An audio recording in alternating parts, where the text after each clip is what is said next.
I'm Pravi's Kali, and I just wanted to state something really quick that I was sitting here in bed and thinking of because, I don't know, maybe because I needed to feel heard about something that I care about deeply. That, have you ever thought of the fact that people who are suicidal, you guys give them therapy, you guys have their families watch them, you have people tracking their every move 24/7 to make sure that if they make one wrong move, you have to jump all over them because you don't know what they're going to do or what they're doing. Maybe that's the reason why they do this. Have you thought of that? A good percentage of people in the world are cutting themselves and trying to be suicidal or are suicidal. Do it because they can't be heard or they feel like they're not heard by their friends, their family.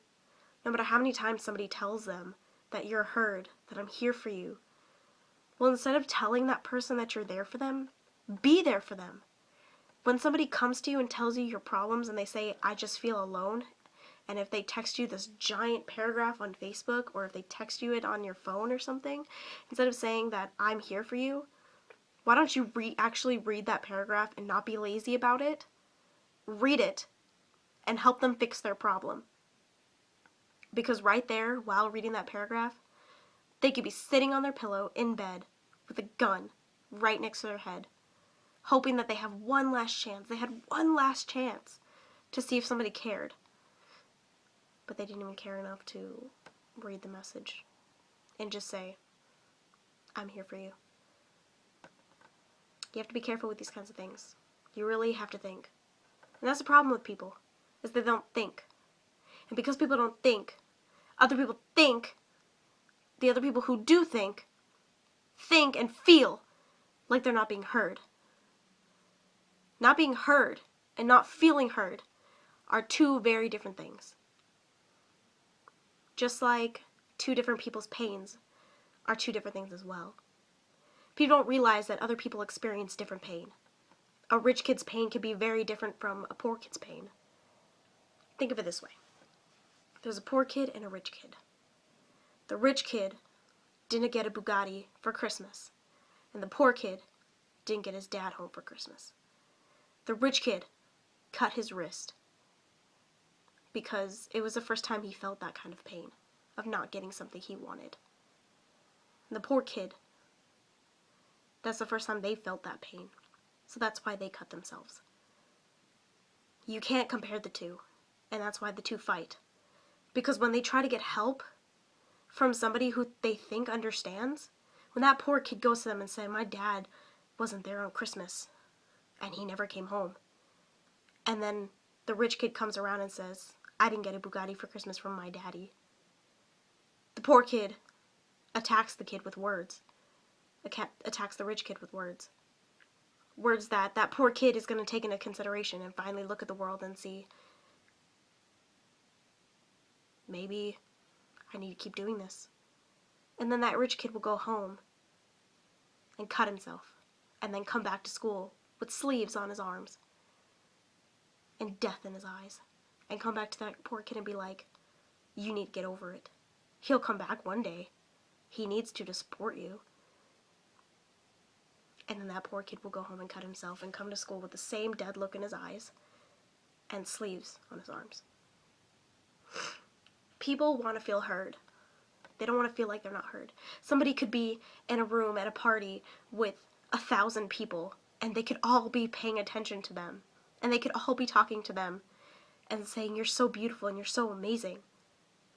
But because there's one person that they wanted to be heard from, that one person that always made them feel better, never told them the things, not even one thing that one person at that party is telling them right now, they still don't feel heard.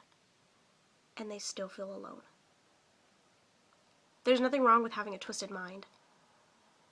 Some people like to look and see and think of blood trickling down their arm or trickling down bare skin and think it's beautiful.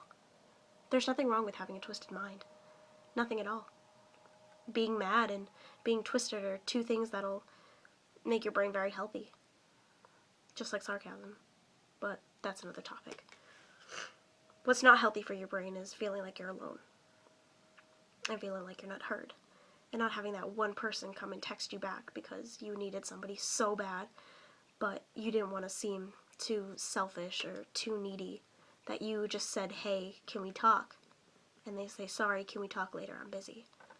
When you're typing that message saying, I need a friend right now, I'm scared I'm going to do something bad to myself. You're scared of sending that message because you're afraid that they're going to turn around and say, you need to get over it and wait until I'm ready to talk. A lot of people are scared of sending a message to get help. Going to therapy doesn't help most of the time. Sometimes it just makes matters worse. Because they think, has my life really come down to this point where I have to get professional help from a total stranger trying to help me, thinking they know me, thinking they can just walk into a room and you're sitting on the couch and sitting there and trying to pour out your whole life story, and they say, I understand, this is what you need to do, and they give you pills, and you keep popping pills all the time, wondering when they're going to actually work, because they never work. Ever. Taking depression pills, somebody who has depression, who's suicidal, taking these pills, trying to save their life. It's not. Giving them these pills is just giving them another way, another plot to go and knock themselves off. Taking knives and forks and blades and ropes and pills away from someone who's suicidal doesn't make them unsuicidal. People need to realize that. They need to think that putting these things in front of them and testing their limits and testing their strengths is what's going to save their lives. Not taking that stuff away. Sometimes there's people who feel like they're not strong enough, and that's when you first make them feel strong and then put them to the test. It's just like school.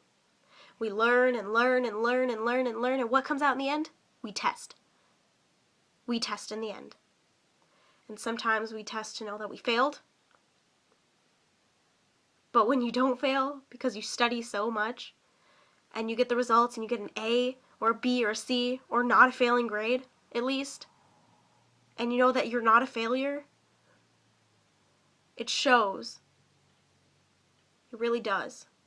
It shows that you tried, that you had the heart to try, and the will to try. That's all people need to learn that they need to do in their life. If you're suicidal, not suicidal, is you need to try. Instead of parents going and buying them special therapy and buying them this therapy and that magazine to read and this article about this kid who committed suicide. Instead of getting that, sit down with your damn kid and talk to them and make them feel heard.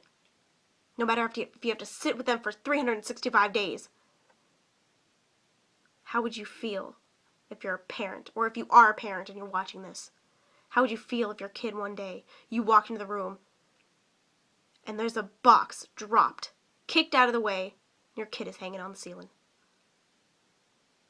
Or if they're lying on the ground and all that's in their hand is a couple pills that they forgot, that they missed, that could have done the real job and put them through less pain of the death. Or they have a completely empty bottle. Or you find your kid sitting in a bathtub. The bathtub is completely red. Everything in the bathroom is red. Because they cut themselves so much and sat in the bathtub with water filled up to the brim. And they let themselves bleed to death because they felt like that was the best way to die. Or you find blood splattered on the wall because they shot their head. How would you feel? You feel like you failed. Well, that's how they feel. They feel like they fail you every day. That's how they feel all the time when they don't feel heard. When you yell at them all the time and they go and they cut themselves in silence.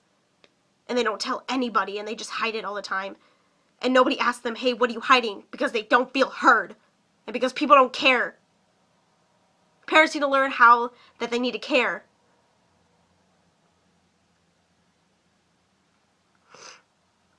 It's not always the kid's fault. Sometimes it's the parents' fault. Sometimes it's not always the parents' faults. Sometimes it's the kids' faults too. That's all I have to say. I know it's a long video, but Maybe I needed to be heard too. By the way, I'm not suicidal. I'm not a cutter. Never have.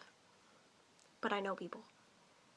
And the things they tell me, the dark, dark things that they're in the back of their head, that some people don't even dare to open that door in their brain because they're scared of what they might see, or because they're scared that they might like what they see. If you're watching this and your consideration is as great as mine, think about what I'm saying. And think about passing this on to somebody else. It may just save a life. You never know.